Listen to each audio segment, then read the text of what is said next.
Okay, we're on the last day, finally.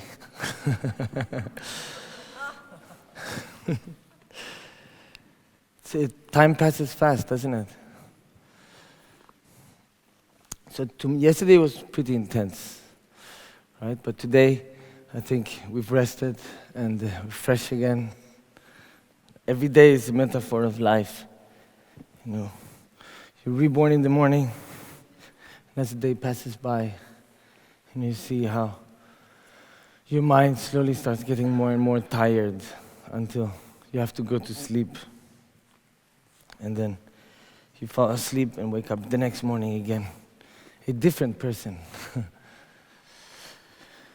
Sangye chedang soye chenam la changcho pardo dane gyesue che dage jinso gibe sonam gi drola penje sangye drubara sho sangye chedang soye chenam la changcho pardo dane gyesue dage jinso gibe sonam gi drola penje sangye drubara sho sangye chedang soye chenam la changcho pardo dane gyesue che dage jinso gibe sonam drola penje sangye drubara sho. So I hope everybody enjoyed yesterday, the dancing sessions and the exercises. So finally, I'm talking here inside the Gompa. It's a little bit big, but it's a nice kind of big, you know, it's spacious. And it really represents, if you look every detail traditionally, even each color of every brocade, each painting, each image, all represents, it's very representative of our potential, you know, of who we are and what can come out of what we are. So everybody has the same potential, and that's a beauty. It's not like for some people it's more easy or more difficult, or some people, they have to go through another way. I mean, of course, each person has to walk the path, right? But the potential is the same. Just like a seed has the potential of a tree. But you need to create the conditions for that. So really, this stupa represents many of these aspects. You know, the conditions for that seed to grow also represents the seed itself. It represents the potential within the seed. So in a seed, you have the potential of a forest, right? But you can't see that potential. So, for example, when you say Buddha statue or tanka, that's the image it represents, what you cannot see. So that infinite potential that we have within us, just like the seed has infinite potential to create a whole forest. We cannot see it, but we know it's there. So it's almost like walking and seeing paintings of forests and big trees, you know, and be like, oh, that's the potential of the seed that we have inside, right? But because we're humans, we're not trees, we're not vegetation, right? So it's the images of human beings that have become enlightened. In Tibetan, it's so which means you really have to become a human in order to reach enlightenment in that lifetime. You know? So it's, of course, it's a process. It can be an arduous process. It can be an easy process. It depends on your perspective, your attitude, and after that, your state of mind comes behind that. And then your reality transforms. So when you come into the Gompa, this like Kike said, you know, the other day, if you are arrogant, then you become disconnected and you can't really relate to all. I mean, of course, it's very beautiful, so you can arrogantly see the beauty. But only when you're actually humble and you realize, you know, how small we are and how vast our potential is. And then we realize, wow, you know, and then really it's about the sentient beings, right? So everything here inside it represents sentient beings. The path of sentient beings, the potential of sentient beings, the work of sentient beings, and where we are in that space. So it all is about sentient beings in the end. It's not really about innate objects or buildings or statues. And that's why, you know, that's the power happens when the humans and the sentient beings come in contact. Just like sometimes there's a saying in some of the versions of talking about emptiness, it's like, if there is no perceiver, the object doesn't exist, in a way. So this stupa doesn't really exist if there's nobody to perceive it. So really, if you think like that, then you're like, wow, this is amazing. This is all creation of the mind. It comes from results of the mind with the hard work and dedication and faith and so much love, from unconditional love, from so many people who collaborated to make this happen. So really, depending on our state of mind, we're going to see it one way or another. So really, if you walk through the door with a negative state of mind, even then, sometimes coming in here, it changes, it transforms. Because of also the power of the faith of the people and the dedication and the love that has been invested. And of course, everybody has different perspectives, different experiences, but all in all, I really feel that if we are able to really create a positive attitude based on a positive perspective, then we'll really be able to understand and appreciate things that maybe before we were not able to understand as much. Oh, thank you so much. Thank you. So the kindness of so many people is here, present, And not only that, I think this space will be used in many different ways. Now, this is just the beginning, right? Today we're finishing the first hack that we did here, the hack experience. I'm going to change the name from retreats to experience. I think it's more similar to what it actually is. And of course, being the first one here and the fourth one that has been done, it's still in its baby kind of. It's still taking, walking on four feet, still learning to walk. So it's a process, also for me, for the team, for the people coming. So I really appreciate, that you came, all of you came, and you took the risk, and you trusted. Okay. And you trusted the process.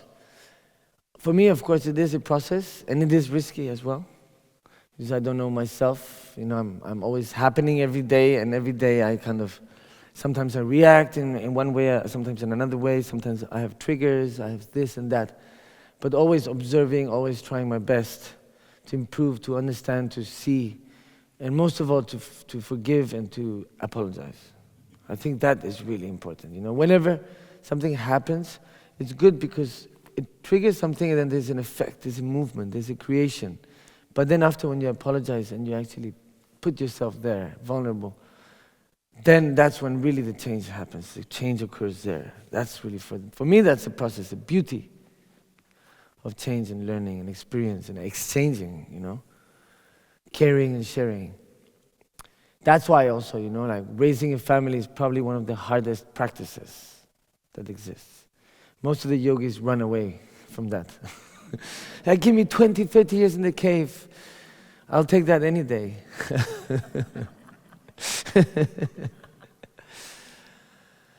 Yeah, no, having children is the greatest gift, I believe. At least for me, but not everybody is destined to have that, and you can't really force it. Some people have children for themselves, like, oh, I feel I'm in a stage where I need that, to have some meaning in my life. That's terrible, what do you call it? What? Yeah, motivation, terrible motivation. Like if you're going to have children, it has to be for them. And you have to offer, is to give them everything, right? Not for you to take. Because then if you start with like that, then you're already starting completely wrong. And we tend to do that a lot, and that's why today I wanted to really touch bases on the benefits and the dangers, of these aspects in life, because really, before there was religion, before the Buddhas came, before all of that, humans were there, the techniques were there, the methods were there, the process was there, the universal law is there, the human is there. It's just the different ways of using and discovering and understanding, communicating and processing. also relating to that, and identifying. So really for me, I think, even at the time in Nalanda and after that in Tibet, and even before that, in India, there's many different stages and aspects and processes within the human being, and we are here now, and this is, just look at the echo. Echo! It's amazing, no? How we are here, and like Ian Green was talking about how it was all bushes and everybody was... I'm surprised you didn't have machetes to go through. It's like we're peacefully, harmoniously pushing the... I'll be like, whoa, the snakes, the spiders, I'll be freaking out. Lama Yeshe was quite brave, actually, and Ian Green too, for having really believed in that and gone through with it. So I really want to congratulate, starting from Ian Green to all the team and every single person who's been involved here, Even just the person who had that wish of, wow, the merit of the people who got involved here is so beautiful. And they just maybe use the water to offer to the Buddha or put some incense. Just that intention, that merit, so immense, so powerful. When you rejoice, that's why, like for people who are not very familiar with Buddhism, we use different type of vocabulary. So for example, in this case, it would be winners. So losers want to see everybody lose, right? Because they are losers, So they feel good if the people around them lose. Makes them feel superior, makes them feel more safe, more comfortable with themselves, because they are losers. They don't want to fight in that sense. They don't want to achieve that. They're just complacent, right? Mediocre in that sense, knowing that you have a possible version. And winners want to see everybody win. That's what really gives them joy, right? So that's the difference between, rejoicing about somebody's merit and being like jealous about it, about somebody's good generosity, about somebody's good intentions and their hard work. So really, I believe the Stupa really, it helps you to see in that positive light, You really want to be a winner, and you want to enjoy and rejoice about other people being winners, being successful. I think really that's the attitude we're looking for, and I think this really represents that. It represents that attitude in life, like I want to achieve, in order to be of benefit. But of course, first you have to achieve. That's one of the notes I took yesterday. There's one that said, have to give every second. Somebody said that phrase yesterday. Yesterday was difficult. I think for many people it was difficult. Originally, in the first hack, it was just 3 words. So your name, what you want, and what you want to take. Just 3 words. But somehow, I don't know, it evolved into long versions. So I thought, it's good, because we are learning and we are kind of experimenting as well, which is great. But maybe it's a bit, difficult, because also like a lot of trauma can come out, and then it can be heavy for everybody, and I felt that myself. When it came to me, it was very helpful to talk about things, but at the same time it also triggered many things. So it's a process, and even myself, like I had a long process yesterday to understand. And of course, when you give attention and energy to some negative triggers or negative aspects of your mind, then sometimes that transforms everything, And of course, if the attitude you have with yourself is how you apply it to others. So really, I think it's very important to watch that. And I'm not sure if it's 100% beneficial to talk so much about oneself during the retreats, or during the experiences, I think it can be good, but at the same time, it can be dangerous as well. For me, it was heavy. It did become heavy. Because I don't consider myself a therapist. I am my own therapist. And I'm learning to be a therapist as well, but I do try to, listen and understand and be there for everybody, just like everybody's there for me as well. But there's moments where I mean, it's not easy to be able to discern and understand if really that is the right way to do it, So, please, I want to apologize, if maybe for some people, it got heavy or difficult. But I really admire how brave everybody was, in sharing their life stories. It's not easy. It really isn't, But I mean, from here to 2 generations, nobody will really remember us, and few people will be talking about us and even remember our names. So, don't give so much importance to your reputation. Nobody really cares about your reputation unless they want to judge you or discriminate you or criticize you. Or maybe sometimes, what do you call it? Avalar? No. Is it avalar? How do you say? Validate, and talk good about you. So, really what you want to focus on is your character. Your reputation changes, comes and goes. Not the character. The character stays, and that's up to you. And you're the one responsible of your character at all times. And that's really where you want to focus. And that's really where the authenticity comes. Because if you sell your authenticity to be accepted, then many times you're not accepted, because really what society is looking for is authenticity. Even though it seems like, we all have to be like the same. You don't really want to, like the grass, sometimes when it grows too much, they cut it off, just so that everything is flat. Like that, we're scared that if we grow too much, they'll cut it off, And in some cases, it does happen like that. In the education, you can see it.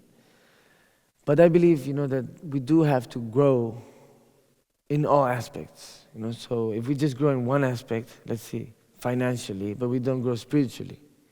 Or we grow spiritually, but we don't really have a way of living well, Then maybe the health gets, or like the stress. We really have to find a balance in our life. And that's really is what Hack Experience is about. It's about finding the harmony within you, creating those conditions for that harmony to be there. And to find that balance within. That's really how you're going to create the conditions to not be unhappy. And I think that's realistic. From there you can take over, go to the next step. But many times there's a vocabulary in Dharma that really distances us a little bit. Like you say, oh, Mother Sentient Beings, oh, Mother Sentient. Sometimes we don't remember that we also have been a mother to ourselves as well, So, and also the example of the mother is just an example to understand, that universal love. So it doesn't necessarily have to be a mother. I mean, there's love between brothers, there's love between warriors. As a warrior, back in the days when you're fighting shoulder to shoulder, if you run away, there's an empty space, so the 2 people next to you will probably die. So even if you are so scared, because of your love to the people next to you and the love of the people that you are protecting, you give up your life, right? I mean, of course, you're giving up your life for some politicians or some people who convince you of some fantasy, like a nation or a frontier or money, like notes. If there's no food and there's no water, money has no value whatsoever, at all. So really the value that we're giving it is completely metaphorical. It's a fantasy. If you go to search the frontier or the borders from any country, naturally maybe there's a lake or a river or a mountain, and then humans say, oh, this is the frontier. But if you actually look for it, when you dig or anything, you can't find any of that. So like people come together in the name of a country which is also invented, and they will give up their life together with the total strangers that they don't really know, but they all believe in the same thing, the same fantasy. So in the same way, I feel, planting trees is similar too, but it's a good cause. So it can really bring people together, united with a fantasy. I mean, of course, planting trees is not going to save humanity. Planting trees is not going to maybe create enough merit for you to become enlightened in one lifetime. I mean, if you believe it, for sure, why not, But once you pass away, the oxygen the trees are creating for hundreds of years and many generations will be there. And the direct cause of that oxygen will be you. So if you really think about merits, if you really believe in that, I think planting trees is of huge merit. Because all the practice of the people who will be breathing the air of those trees, part of that merit will also go to you, if you believe in that, right? Like a bank account. I'm saving merits for my future life. Don't make me angry, I don't want to burn my merits. So that's why, in many different aspects, there's all kinds of things that we use to bypass the reality of who we are, or who we are being, or who we are becoming, or who we are unbecoming. So that's why I think it's so important to really see the benefits and the dangers, of any kind of religion or any kind of belief or bypass or refuge, idealization. This grasping mind that actually believes that we are immortal. We walk like we're immortal. When you wake up this morning, you're like, you don't never think, oh, maybe this could be my last day.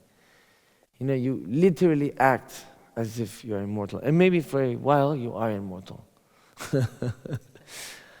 But the reality is that we're changing every second. We're changing. The person before that is not the person the second after. And in between, if you look for it, it's already gone. So you can't really find that moment of presence unless you really start to meditate. On these meditations, that really where you actually are able to divide a second in 100 parts. There is a realization of the meditator who divides a second in 100 parts and can experience 1/100th of a second. That's one type of realization, right? Calm abiding meditation also is a high concentration meditation, and then that creates great bliss. But you can also get lost there. You can get stuck in an addiction. It's almost like a computer game that you want to go back all the time. It's like a child wanting to go back to their computer game. So also, there's aspects like that you have to be careful. But always, as long as you have the balance, you have the intention, which is the compassion there, the wanting to benefit oneself in order to be able to be of service and help others to also reach that productivity and that quality of life. And when we talk about quality of life, I'm not talking about just one aspect, I'm talking about all aspects, The mind also, you have to create the health of the mind. You have to create the health of the body, the health of the speech. For me, I'm still struggling more with the speech, I think, and the mind also. The body, still I'm young, and I think I have pretty good genetics, thanks to my mother and father and the kindness of Lama Yeshe, if there's a mind stream there. I believe it, but sometimes I have difficulty believing it when my mind becomes so conflicted. I'm like, oh. But I think we all have to work. We all have to take those steps, those baby steps. And when you sometimes get a little bit, you're overcome by difficulty, then you just have to look back. You sit down, you look back, and then you see all the work that you've done up to now. And then you look in the front and it's not so difficult. But if you're only looking at the front, the more you walk, the top of one hill is the bottom of another hill. Like the top of a mountain is the bottom of another mountain. So it's a never-ending story. The more you improve, the more you work, the more you see how much more work there is to do. But of course, don't despair, because when you turn around, then you see, wow, everything where we come from. So in that aspect, I think it's very important to rejoice, to be grateful, and that's really the basis for all the good things that will be coming after that. So I wanted to touch base on that, on the danger of believing something in a fanatic way, in such a way that you but you actually feel entitled to talk down to people and impose your authority and your point of view to people who actually never asked for that advice. They never, and actually it's completely different situation, sometimes because of our mind projections and our state of mind or maybe of our experience with other people, we relate to others in the same way. We think, oh, maybe that person is the same. Just because we are so proud and we are so attached to our ideas. And then we feel we have the right to I mean, that happens a lot. I see that. And people become very proud.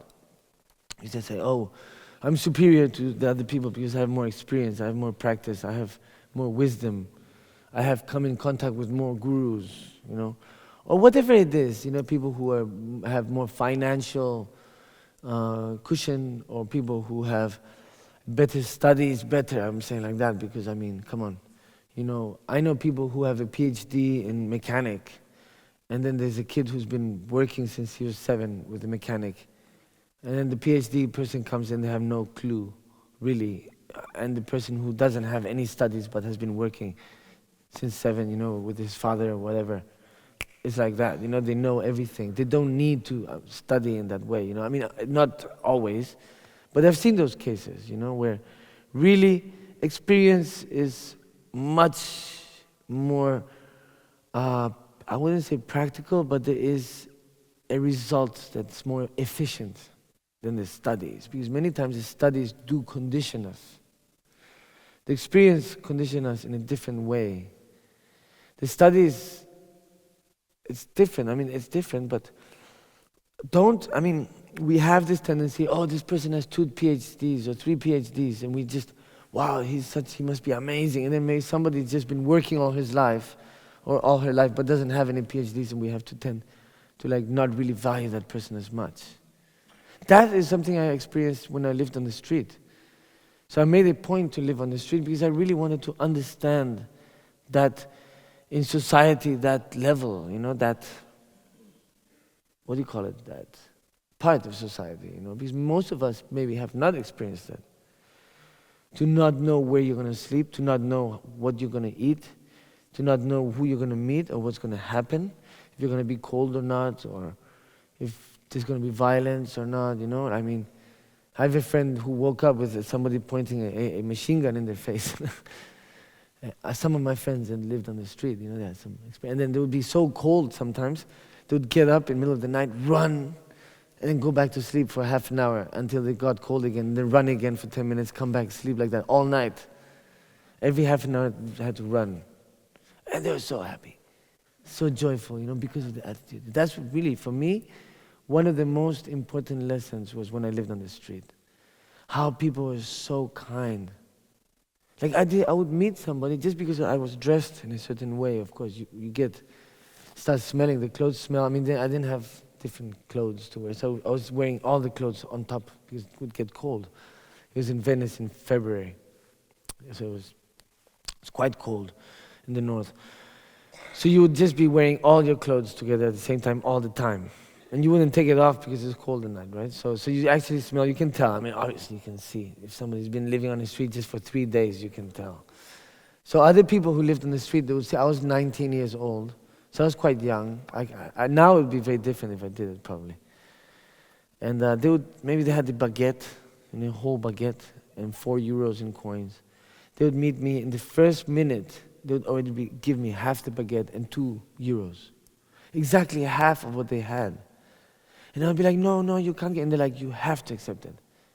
Because this is a law. In the street, this is how we live. We share everything. We got each other's back.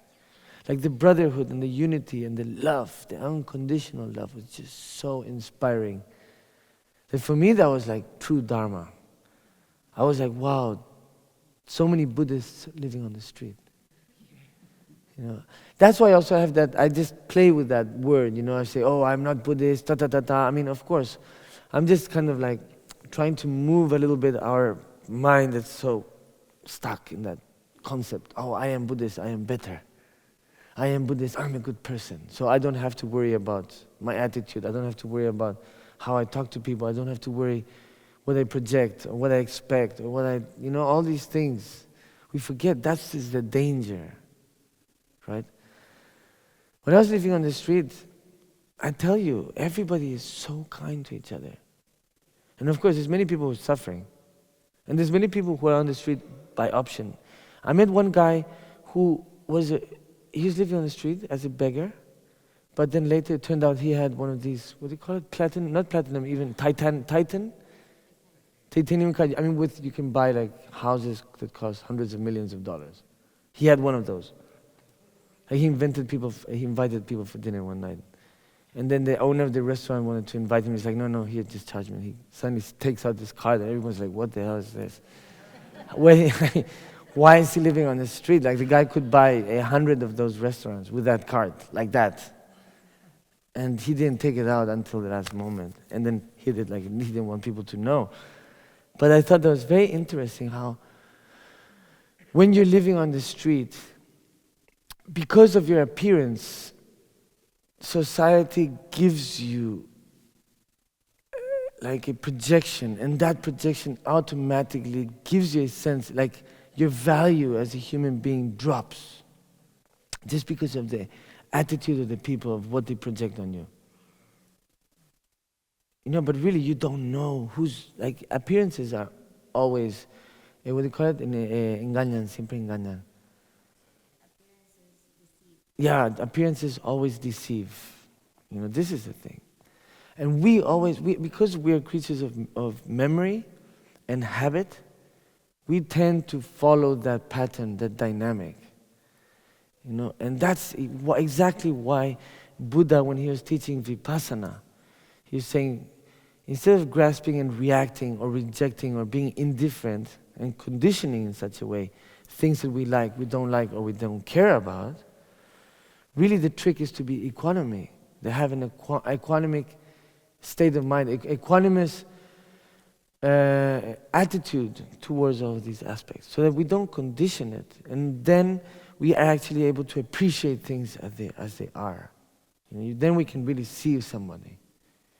I have many times this kind of attitude. Like, for example, for me, because I have maybe some tendencies of things that happened in my past, like even somebody has a different attitude, a different intention, different everything, I sometimes grasp to that pain or that suffering or that whatever memory, and then I apply that, I project that on the person. You know, and then I feel I'm right, and I get attached to this concept. But then, of course, afterwards I need to apologize. I have to, because I feel that, you know, it's important to not leave energetic loose ends. You know, if the other person afterwards doesn't feel like saying, you know, opening up and being like, hey, you know, thank you for apologizing, and then also I apologize, and there's a hug or whatever. At least you have offered that opportunity, you know, to really be open and forgive and be forgiven and apologize, and for the other person to apologize. Even if you're not, even if you're right, if you still apologize, you're giving the opportunity for the other person to get off the donkey. And you also get off the donkey. I like to use that word. It's very visual. And these are really the values, you know. Once you start apologizing for things, it's one of the most easy things and the most beautiful things. The result is so beautiful, because that's really when you grow. For me, it becomes easier every time. I know people that cannot apologize, not even in a lifetime. Like my parents. You know, when I was a child, I always used to say, my parents are not Buddhist, even though they would like to believe that.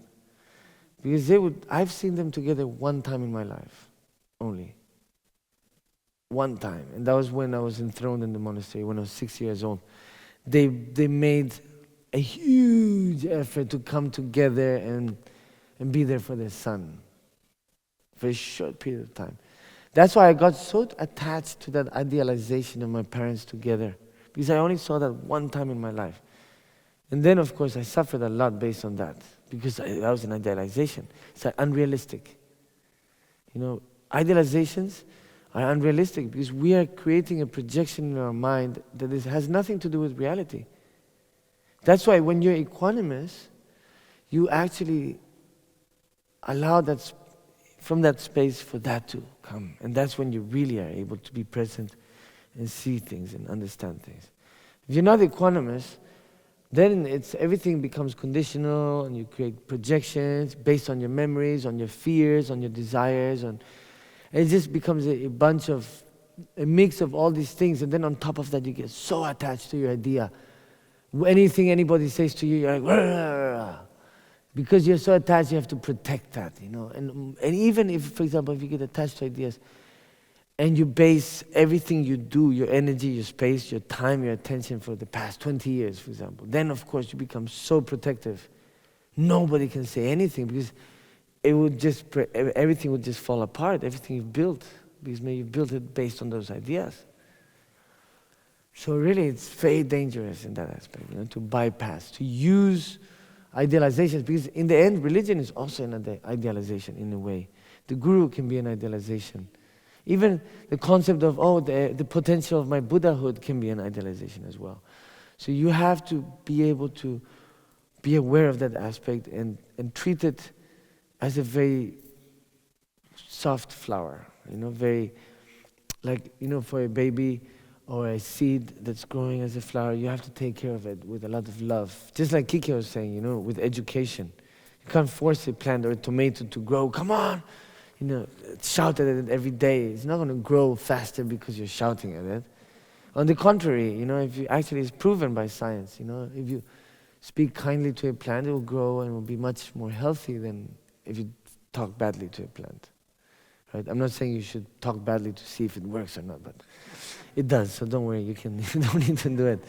Because, another aspect of it is you channel that.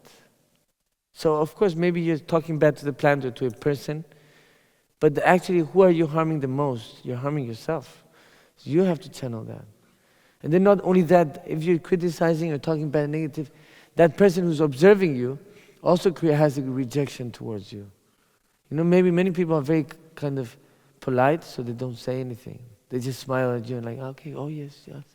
But maybe inside they're saying, oh, what an asshole. Sorry, my French sometimes escapes. So, that's what I think sometimes. Is this a confession or is this a talk? Anyways, I wanted to really touch base on that because, just like this is the biggest statue in the world, the biggest stupa in the world, it also attracts the biggest egos in the world. So this is very big, dangerous, really have to have the balance, and you have to be able to, like Kike said, if you really want to be able to connect with that invisible world, you cannot be arrogant, you have to be humble. But you have to have a certain pride, to say, I value myself, I am worth it, I belong. I am proud because I have that power, I have that potential of the Buddha. But not too much, because then you just become, there's a separation. When there's too much arrogance, you become too, like, oh, I'm superior, you're inferior, and then you have the distance, you disconnect. And then that's when you become toxic and you start gaslighting people, even without noticing, without knowing. You get that tendency. And then because we tend to have a program and we wire ourselves through the habits, and we do it without even realizing. That's why I say, the best friends are the ones who tell you things. But you have to be careful, sometimes it's counterproductive. People have too big an ego, you can't say anything. It will destroy the relationship. I've had that experience. There are many people who don't talk to me anymore. So I've learned, to be more, I don't like the word political, but skillful, Skillful means, His Holiness is very skillful. So really to learn about these things, like, for me, like when His Holiness speaks, I'm like, wow, I'm so inspired. Because he really is the embodiment of what I want to become, how I want to be. Maybe not the part of being a monk, because I already was a monk. And in the Tibetan Gelugpa tradition, once you give up your vows, you can't take them back. I know there's many Westerners who give, take, give, take, give, take.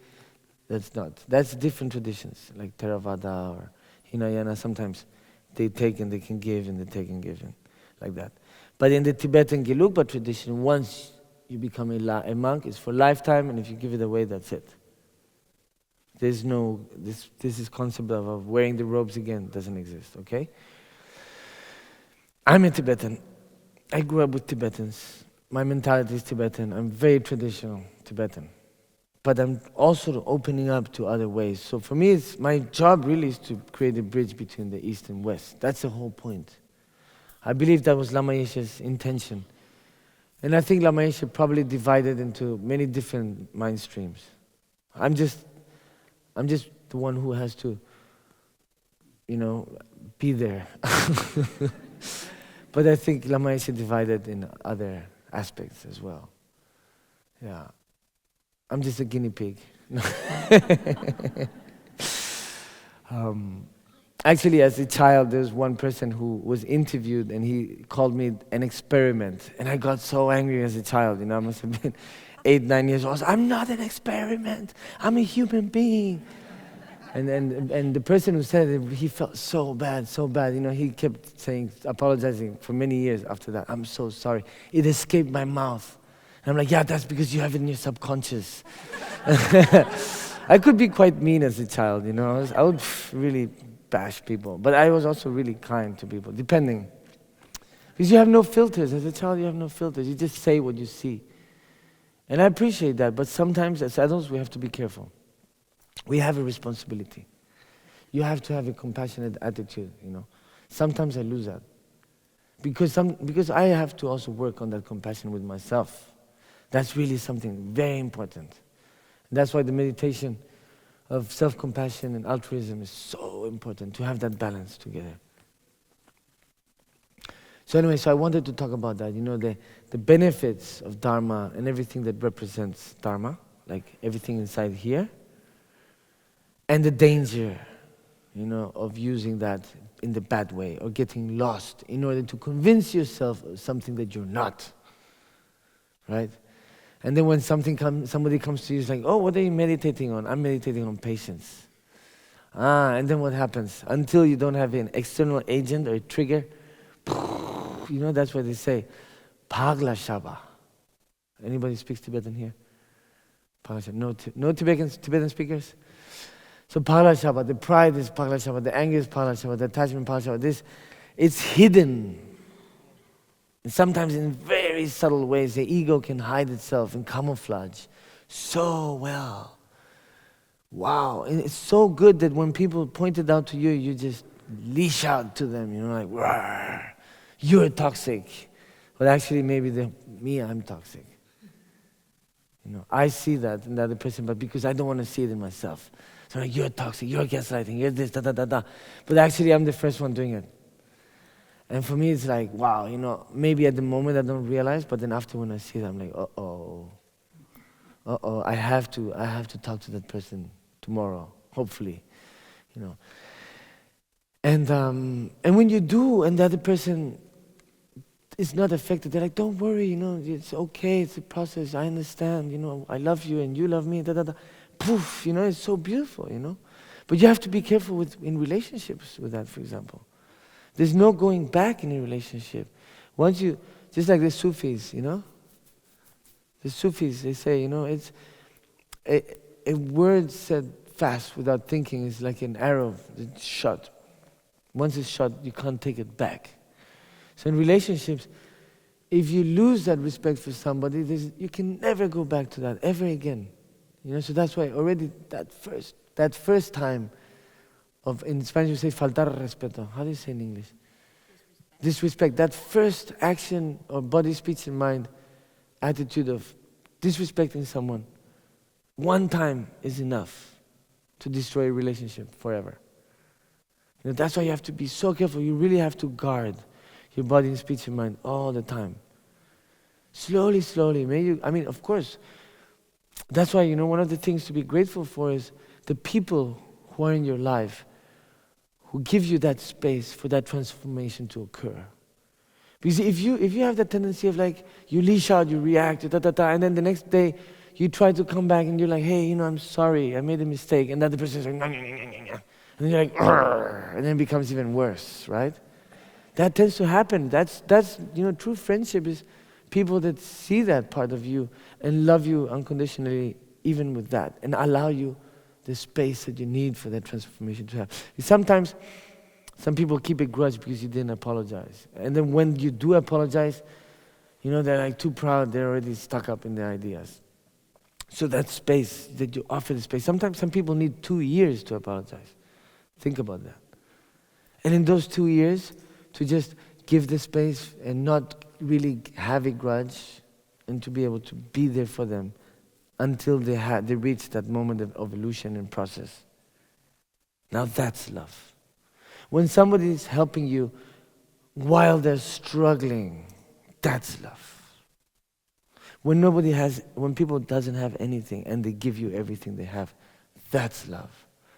When people are in a very, very difficult situation and they still make time for you, they still make space for you, they still give you that energy and that attention, now that's love. And that's really where we have to appreciate so much. And that's the aspect of Dharma that we all are trying to be the embodiment of through the body, speech, and mind. But of course, you have to be very aware and beware of the other aspect, that we use that to convince ourselves that we are good people. Because we want to be recognized, we want to belong. But not in that way, you know? You don't have to be recognized and belong because you want to convince yourself, oh, I'm a Buddhist, therefore I belong because everybody else is Buddhist. Or I'm a good person because I do many mantras and I'm thinking of all mother sentient beings when I do the mantras. That's great, but it has to be complementary with the attitude starting with yourself. So that's why it can be so dangerous. That's why bypassing can be so dangerous. Because when you bypass, you're actually not really doing the work. You're finding an excuse not to do the work. It happens in many religions. They think about, the future Messiah, the future Buddha. It's always about something's going to happen. Somebody's going to come and save you at some point. All the religions have that in a way, right? In the Buddhist, we say, the Buddha Maitreya is coming, you know? So even when we come into degenerate times, Buddha Maitreya will come and save everybody. You know, even in the Christians, they say, Jesus will come back someday, or in the Islam, you know, Muhammad will come back, or the Prophet, like that. Everybody has this kind of hope, idealization of the future. You know, but really, all the future exists here and now. Everything comes from the present, and all the past is in the present. You know, that's why it's a gift. You know, it's called a present for a reason. So I just want everybody to be aware of that, because for me it's a huge work, and I think it's going to be a lifelong task. So that's why when I said that the first day, I said, I don't trust Buddhists, I was really joking about that, because what does that mean? It means I don't trust myself, you know, if I call myself a Buddhist. Because then I'm conditioning myself, I'm putting myself in a box to be like, I'm a Buddhist, so it's done, all the job is done already, I'm a Buddhist, so it's okay. I can go eat chicken curry, it's fine, in a hurry. But actually it's not fine, we really have to go through that process of really stop lying to ourselves, stop fooling ourselves. Because that mechanism, that ego defense mechanism is always going to be there. And that will be triggered if it feels vulnerable. So we have to be aware of that. We have to be aware of the danger of that idealization, of that bypassing, of that taking the refuge, in those aspects. Most of the times it's formless aspects. Even though we can take refuge in alcohol or in gaslighting people sometimes, or in religion, or in believing that you are very evolved and very superior to others, or even sometimes believing you're inferior, poor me, or I suffer so much, I'm in such a pain, I'm me. That's also a type of addiction. People are addicted to suffering and feeling small and useless, and whatever you say, your body's going to believe it. If you're like, I'm getting sick, like you say that, your body won't differentiate with this one thing in another. So you really have to be careful what you say, what you vocabularize, what you channel, and how you channel. So really focus on the intention. And if you have a gratitude base, the intention is always going to be aligned, because you have that intention of wanting to offer what you're receiving. You're grateful for what you have, so you want to be able to offer that to others. You want to create the conditions for others to also be able to be grateful. And that's really where the vortex of amazing energy, the battery, starts charging infinitely. Now that's renewable energy. That's a real values, a real gold is the one inside. When you share, it divides. You don't have to worry about anybody stealing it. And when you die, you can take it with you to the next life. So think about that, okay? And I don't know if I can do a meditation, but I'll think about it for the next time. Also the Ikigai in the booklet, the diagram. There's a diagram here. So this really, it talks about purpose of life, right? You know, see the diagram? So this, you can do it yourself, because this is really a work to do alone, with yourself. You know, it's an inner work of inner looking. So there's 4 aspects, and then there's many different, there's things that connect. When you get your phone back, you can go through that and check on internet, on Google. But I wanted to leave it empty because I really want people to be creative and come up with their own ideas and experiment. You can write something and then you erase it and write something else if you feel it's different, you know. So it's really open to you know, just give yourself that space for that change to occur. Don't try to force that change, because if you force it, it's not going to be natural, it won't be organic, and then you'll always be, you'll be in that process, you know, like really, people like remember Mount Everest, right? The person who climbs Mount Everest, right? When you're climbing Mount Everest, what are you thinking? Oh, I want to get to the top, I want to get to the top, to the top, to the top, to the top. And you forget about the whole process of getting to the top. And when you get to the top, what do you have to do? Go back down. That's it, you know, you get to the top, oh, no, I'm amazing, oh, I made it, oh, blah, blah, blah. You walked up with gas tanks, you had the coolie carrying your 50-kilo load, you know, a Sherpa. You know, like, and then you're like, oh, I made it. And then you just do it just because you want to be able to tell people, I climbed Mount Everest. But then once you get up, what do? You just have to walk back down again. So during the whole process, you're just thinking about getting to the top. And when you get to the top, you go down again. But actually, life, what is life? What are we looking for? We're looking for the experience, the process. It's really the journey that we're looking for. Not the aim or the goal or whatever it is, we're going to find something at some stage. No, it is a process. It is this here, right now. Some people, they're like, oh, I'm doing the basic program, and one day when I finish the basic program, the master program, then I'll find a cave and meditate. It's like, what do you mean you find a cave and meditate after you finish the basic program? That's complete idealization, right? Oh, you're creating this concept. But actually, it's a process, you know. I mean, it's while you're studying, that's a meditation. While you're working, that's a meditation. That's experience. That's a transformation. When you're about to explode, you know, when you're a householder and the family, everybody's shouting and this, you have a stress. You have stress from the work. People don't appreciate everything you're doing, trying to offer it unconditionally, but somehow there's a little piece that's conditional. You expect people to appreciate. But you don't see that, and and it just builds up, and you're about to explode, right? And in that moment, you're like, poof, you transform your mind. That's the practice. Those are the moments where you have to apply the Dharma, right? That's the moment where you can really clearly meditate on emptiness, and it'll work for real. You know, it's very easy to sit down in a peaceful cave, be like, okay, now that I have all the conditionings, you're never going to get the conditionings. This conditioning, the perfect, when I meet the person or the love of my life, my twin flame or my soulmate, whatever, you're never going to meet that person, ever, if you don't become that person yourself. You know, that's the thing, grasping outside, looking outside all the time, further away from us. So don't let that happen. Not in this stupa, not in your practice, and not in your relationship with yourself or with others. Always try to maintain that balance. And remember, this aspect of life is a representation of your potential, of what you can be. So rejoice and be humble because you belong. But also be proud because you are. You know, and this is amazing. That's why, you know, rejoice. The stupa for me is an amazing aspect of the human being. The possibility and the potential. But always have to go with humility.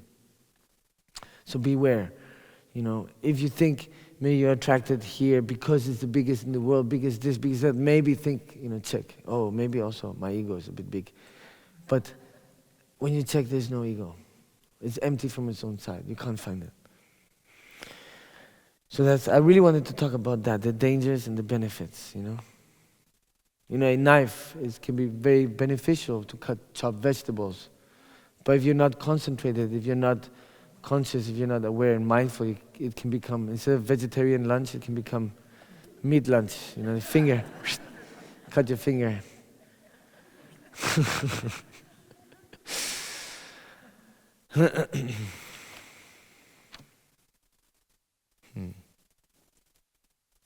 So yeah, connecting the dots. I think because this is also a growing aspect.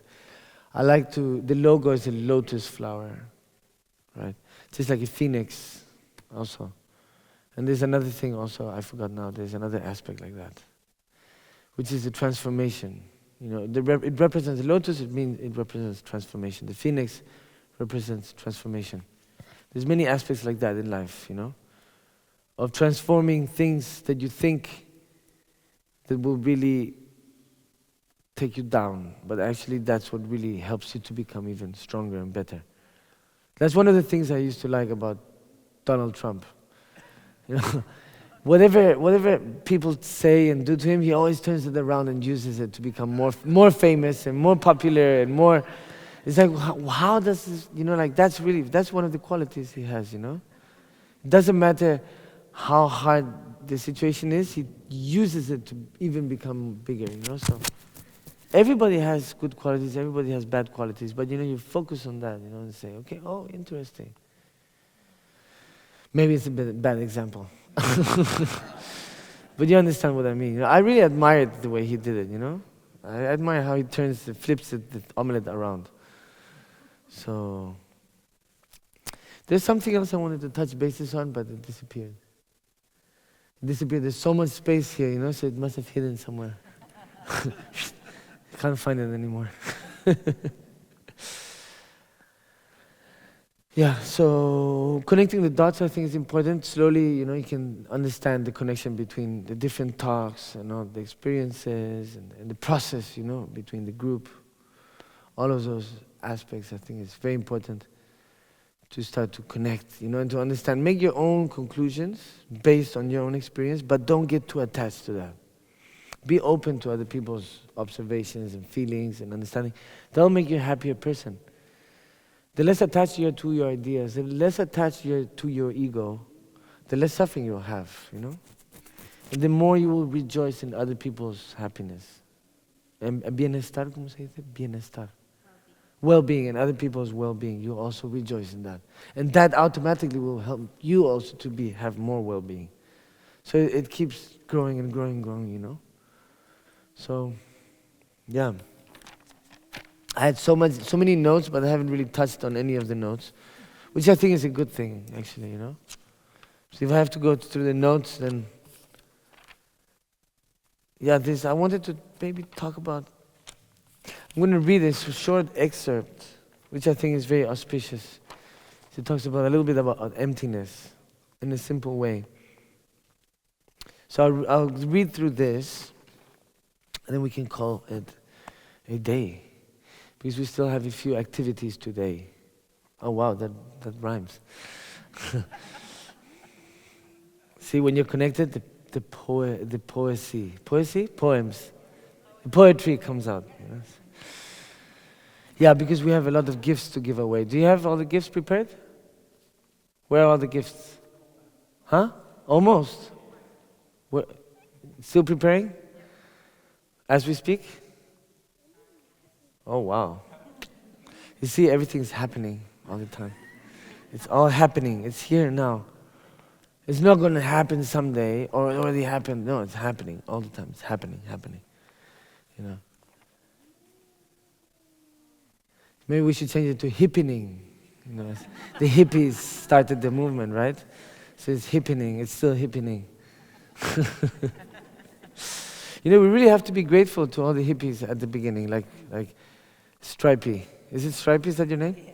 You know, when I was typing, I mean, maybe it was a bit awkward that I'm typing everybody's talks, but for me it's very helpful because that's my way of kind of processing other people's also, you know, and me. That's also how I can help, you know, because it's written down. If you want to see the notes, it's available. I mean, your notes. I don't share that with anybody, but it's there if you want to see it.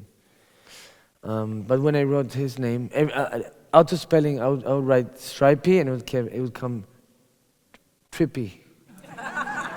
And then I would delete it again. I would start Trippy. So 3 times auto spelling came Trippy. I was like, okay, so Steve Trippy, right? Steve, is that your name, Steve? Stripey, but what's your other name? Peter, yeah, Peter's Trippy.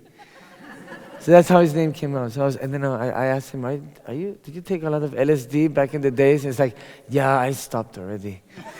So I was like, oh, that's why it came out Trippy. He's tripping a lot because before they cleared out the stones and the bushes, he was tripping on the bushes and the stones. It's wordplay, right? Well, everybody has their way, Some people, I remember even my teacher, when I was in the monastery, I went to Ibiza when I was 16. When I came back, I brought some LSD. Somebody gave me, and I was like, wow, I have to give it to my teacher. He'll have a great experience, with all the realizations he has, maybe that will really help him to have some insight. So I offered him, I said, hey, by the way, I didn't bring it, I knew about it, but I wanted to bring it to give to him. And he's like, we Geshes, we don't need that. I'm like, well, I respect that, but maybe you could try it and tell me your experience. What is the insight you get, after 40, 50 years of meditation and studying the philosophy? And it's like, I don't need it, So I realized actually he was tripping already. in a way, in the way for me it's a very conventional aspect that, I can see, because we have to see it our way. Each person sees it from their own experience, their own perspective. That's why you can't really compare. For me, maybe I have an experience, it can be very positive, but for somebody else in the same room, they can have a very bad experience. And really that's how Lama Yeshe would explain Dharma to the hippies. How the mind is completely different. It's really about the mind, Like the example, boiling water is the circumstances, and then the potatoes become soft. A hard potato becomes soft in the boiling water. But a hard egg,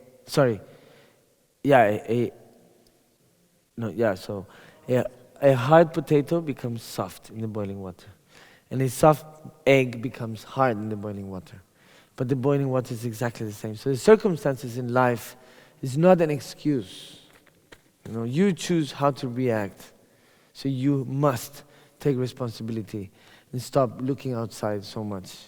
The moment you start looking inside, that's when everything is going to come into harmony. You're going to be able to understand, you'll be able to apply and make sense. Otherwise it's going to always look chaotic.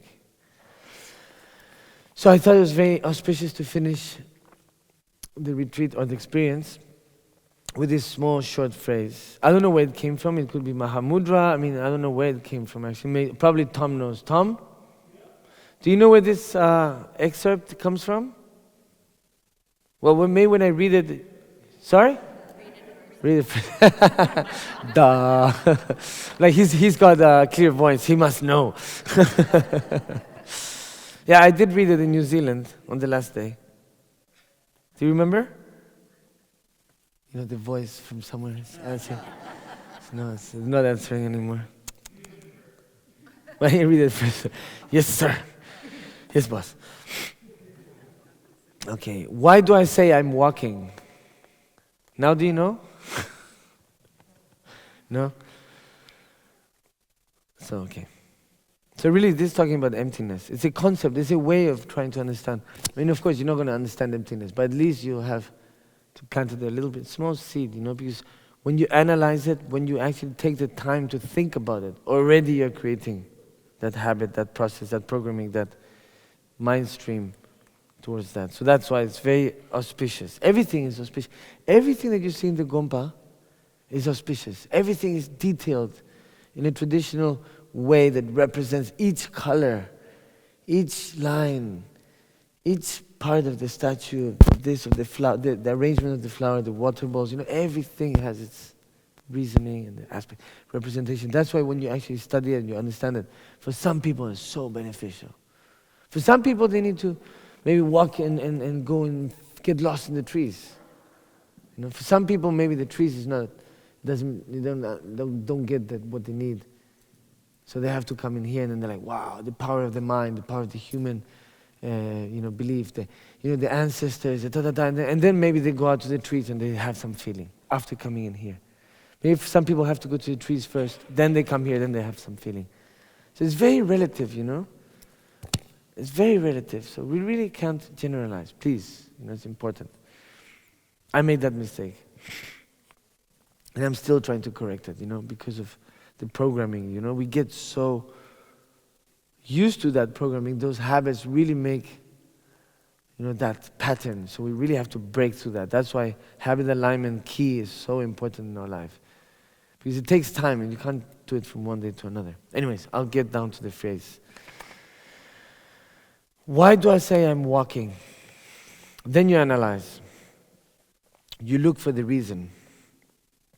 What you find is, the only reason I say this is that my aggregate of body, the base I, label I, is walking.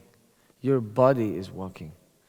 Just because of that, your mind labels and believes I'm walking. Right? After you've done that, check how I appears to you at that moment. Oh, so this could be a meditation actually. Oh great, everybody, half the people meditating. Good. I'll start again.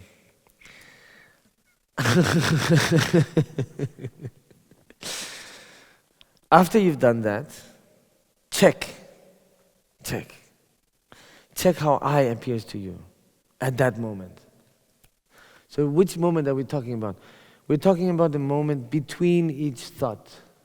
There's a clarity between each thought, and it's a split second. That's a glimpse of that emptiness realization. Just like that split moment when you sneeze, achoo, you can open your eyes, right? So as your eyes pop out of your head. Do you believe that? I try it sometimes when I'm driving. I'm like, no, I can't sneeze, achoo, and then my eye comes out and I have to put it back in again. And then, I put it back again. But I have one hand, I have to keep the steering wheel, the other one I put back the eye again. Don't try it, huh? Don't try. Don't try sneezing and maintaining your eye open. It's very dangerous. Why do you think everybody's laughing? Do you think it's true or not? It's like, shut up. I just want to draw, I want to paint. But when you sneeze, there's a split moment of realization of emptiness.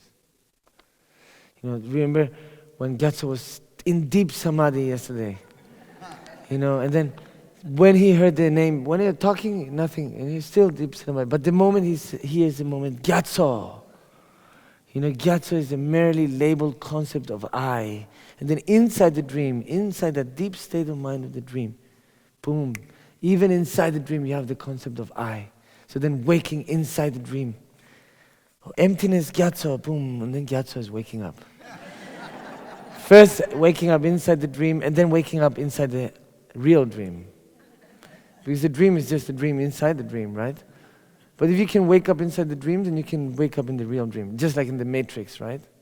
When Neo says, no. And then Agent Smith shoots the guns, and then he's like, no. And then all the bullets stop. And he takes one bullet, looks at it. It's like, oh, it's good Photoshop. So really the Matrix is a great metaphor of those levels of realization, states of mind, Really, many times the meditators, they can walk through a wall. Because 99.99% is empty. And that's already showed by science. And that's why it's so interesting. So really, the aspect is to create that perspective slowly, more and more. Analyzing the practical meditation, analytical meditation, practical meditation. You combine both and become very complementary. And then it gets to a point where you really start to have that equanimity, that peace of mind, and you can really start to hear the inner voice. Because the mind has a lot of noise, and if we get so attached to that, the clouds that look like so solid, but they're moving, we go to grab, we're always grabbing, and then by the end of our life, we realize there's nothing there, and then we have this regret. And that is very painful regret, So now is the time, it's never too late, never too early.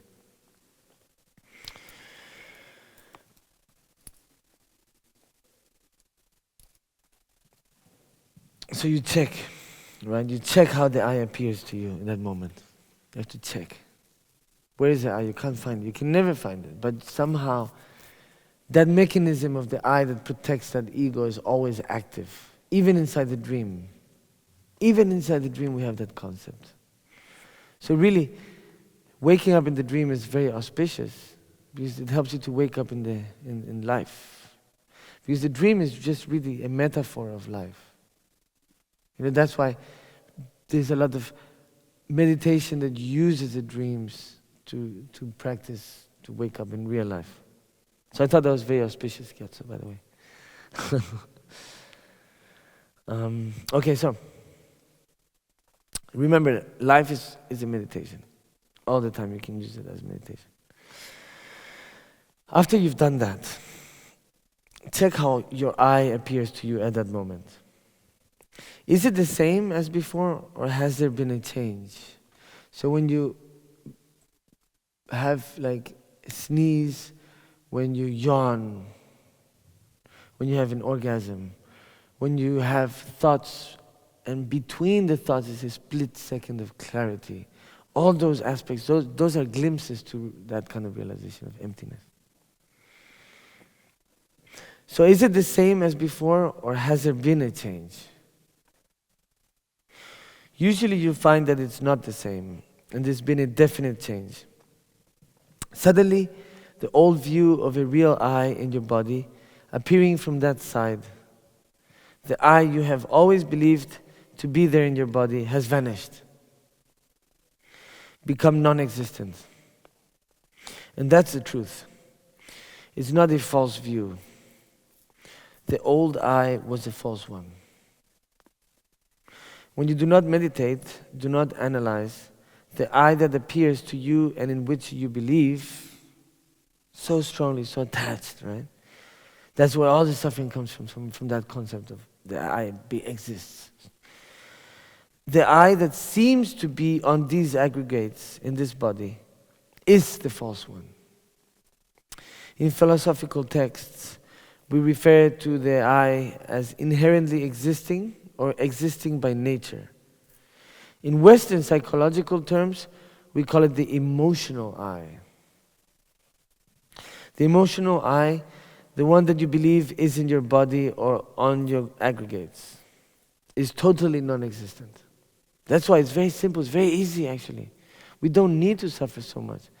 We get so attached to the suffering that we constantly think that's the only way to evolve or to be human or to be alive. It's like, oh, life is suffering. There has to be pain in order to be joy. It doesn't have to be like that, because once you realize these aspects, all that disappears. That is what you have to discover, that it's empty. You have to discover that it's totally non-existent, totally empty. Tom, do you know which text it is still or not? Did that non-existent I discover? Wow. Really? Oh. Really? Oh, that's great. Thank you. Thank you. Thank you so much. Wow. You see, we have the Pandit from Nalanda. Tom also, he's very realized, but he's maybe more humble. I'm joking.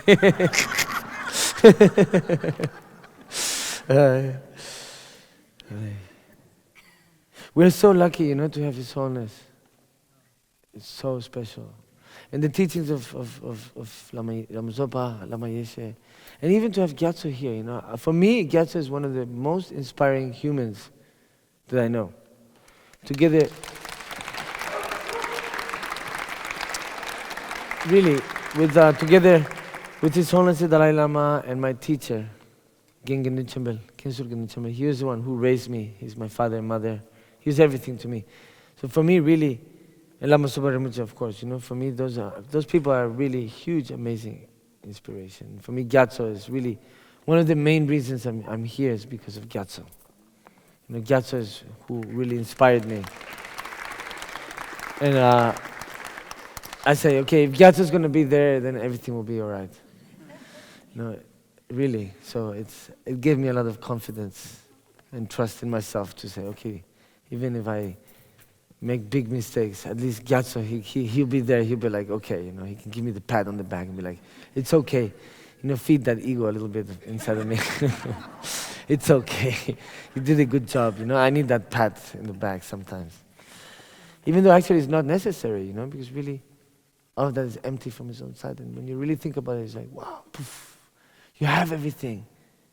You have all those pats on the backs, infinite pats on the backs.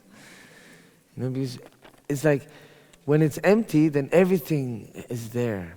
It has the potential of receiving everything. But if you grasp, you close your hand, then you try to grab, then you don't have the space for anything to come there. It's like the garage, sometimes you have to empty the garage for new things to come. You have to empty your mind in order for you to receive new information. If you realize that, then there's not even the slightest atom of an I there. And feel as if you yourself have become totally non-existent. You have entered the middle way. That's really what we're looking for, the middle way. That's how we can become happier people, and we can create the causes for everybody around us also to be happy. At that time, when you realize emptiness, you gain full conviction or definite understanding that you can attain liberation. You can cease all suffering and its cause. Remain in the state of your discovery of the absence of the emotional I. Steve Jobs, he said it as well. He said, stay hungry, stay foolish.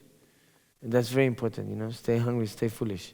He wasn't Buddhist, but that's a very Buddhist concept as well. It's a way to improve, to always be a better person from yourself yesterday, to be competing, but not too harsh. You don't have to be harsh, just enjoying. You have to enjoy it. You have to give your space. You have to do it in an organic way that it helps you to grow. You have to have the passion. If you force yourself, that passion disappears. The creativity disappears. Remain in the state of your discovery of the absence of the emotional I. I keep your mind... No, sorry. Okay, I start again. Remain in the state of your discovery of the absence of the emotional I.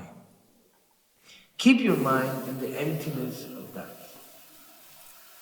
When your mind gets distracted, again ask yourself the question, what am I doing? Then when your mind replies, ask again, why do I say I'm doing? There's no reason other than whatever it is. If the answer is, I'm meditating, ask yourself, why do I say I'm meditating? There's no reason other than the fact that the base, the aggregates of the mind are transforming into virtue, which is what meditation really means. That's why Nangba, but the word Buddhist is inner work, Nangba, the one who does the inner work. That's the meaning of Buddhist. Whatever it is, if the answer is, I'm meditating, ask yourself, why do I say I'm meditating? There's no reason other than the fact that the base, the aggregates of the mind, are transforming into virtue. So the three doors become virtue, starting with the mind, which is what meditation really means. So you meditate on your mind, you meditate on your speech, you meditate on your action, your intention as well. And then there comes your attitude, your perspective, your state of mind, and then your reality. Transformation. Quantum leap, same thing. Tantra, Tantrayana, same concept. Then again, to see what effect this has on our eye, on your eye. Has there been a change or not?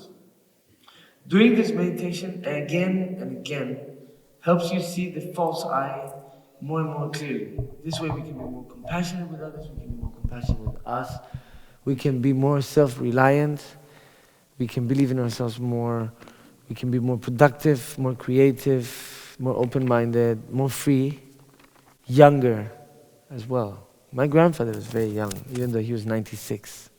So young. I never met such a young person as my grandfather.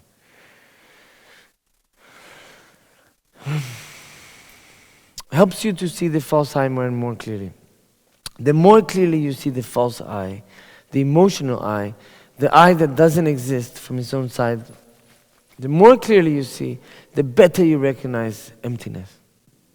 The better idea of emptiness you get.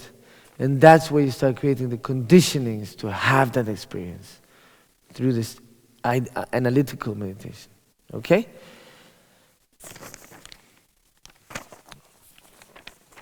How are the presents? The presents are ready? What else do we have to do? Okay, we need to do a group photo. I think it would be great. Ian Green, are you there? Is Ian Green here? Or did he already escape? Ian Green. Ah, he escaped. You see, I had a suspicion. Very bad, Ian Green. Can you tell Ian Green to come back for the group photo shortly? Huh? No, it's okay. Who can get him? Venerable Gyatso? No, not Gyatso. What's his name? No, your name. You're Chamba? No. You. Tundrup. Maybe Tundrup you can find him. Can you find him? For the group photo? And the gifts? We want to offer gifts to everybody. No, Tundrup, you should go. Chamba, you're here showing people the stupa, right? What if people come and there's nobody to show the stupa? Venerable Tundrup, yeah. If you can find him, I'm not sure if you can find him though. Maybe he disappeared in emptiness. He became one with the stupa. He will only be found when he wants to be found. No, but I think it's auspicious if Ian Green is here for the group photo. Thank you. Thank you so much, Tundrup. Tundrup, right? Tundrup? Or Tundrup? You know what Tundrup means? Tundrubas. Means he's fulfilling the tunda, the meaning, the fulfiller of the meaning. So that's a very auspicious name. That's why the Tundrup went to look for Ian Green. It's very auspicious. Tundrubas. Tundadrubas.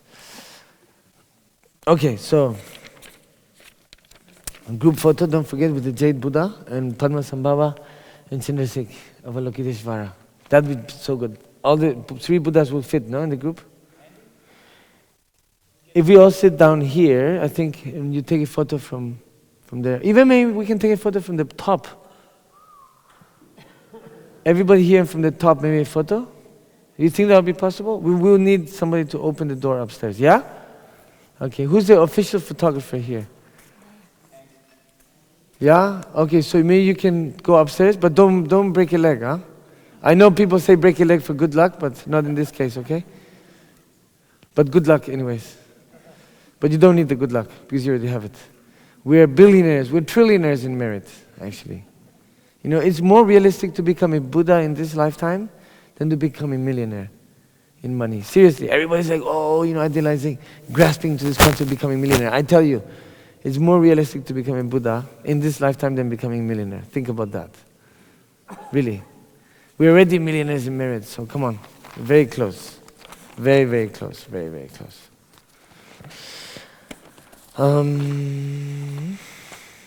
Okay.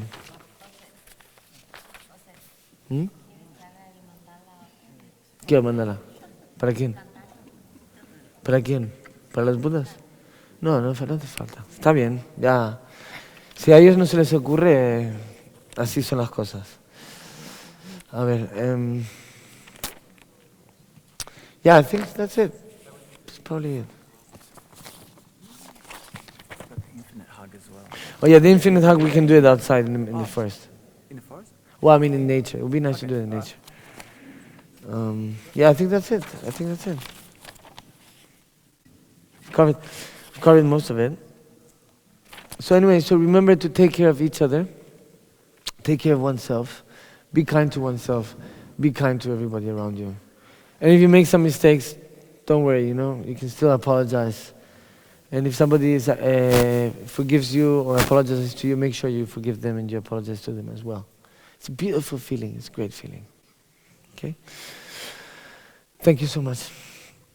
Tanju.